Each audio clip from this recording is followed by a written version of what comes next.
نرخی زێر لە بازاڕەکان دابەزینی بەرچاوی و بەخۆیەوە بینیوە.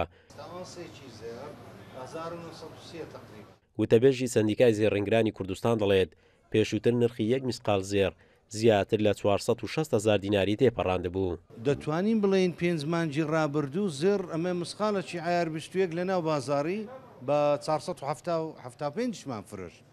چونکە ئۆنسی زێر تقریبان تا 2000 سەرۆی 2000 ڕۆیش، بەڵام زیاتر کاریگەریەکە با بڵین وە هۆکارەکە لۆکاڵی بوو، ناوخۆیی بوو بە حکمیەوەی کەوە هەر $100 ئەمریکی بە مقابلی 172,000 بەرز بوونەوەی بەخۆدی کەواتە جیاوازی بەهای دۆلار دینار وای کرده بوو زێر گران بێت.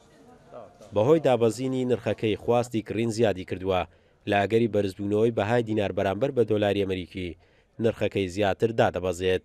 لە ماوەی نزیکەی 20 ڕۆژی ڕابردوودا مسقالی زێر ینی 15,000 دابەزیوە. ئەوە شۆکاریشترە بۆ ئەوەی کە خواستێک لەسە زێر دروست بووە و ئەو ماوەیەش کە کێشەک دروست بوو لە ڕوسیای کە کێشەکە با بڵین زیاتر ناوخۆیی بوو ڤاغنەری ڕووسی کە ئەو ئینقلابی کە بە ناوی ئینقلاب ناویان لێ ناو دروست بوو چاوەڕێ دەکرا کە زێر لە پاش کردنەوەی ئۆنسەی عالەمی زێر زیاتر بەرز بێتەوە، بەڵام بینیمان بەو شێوەیە نەبوو لە بەروی کێشەکە چارەسەر کرا. لە بازاڕەکانی هەرێم زێر چەندین جۆری هەیە، زۆرترین خواستی کڕین و فرۆشتنیش لەسەر زێڕی عیار 21 و ئەو زێڕەیە کە پێی دەگوترێت زێڕی خەلیجی.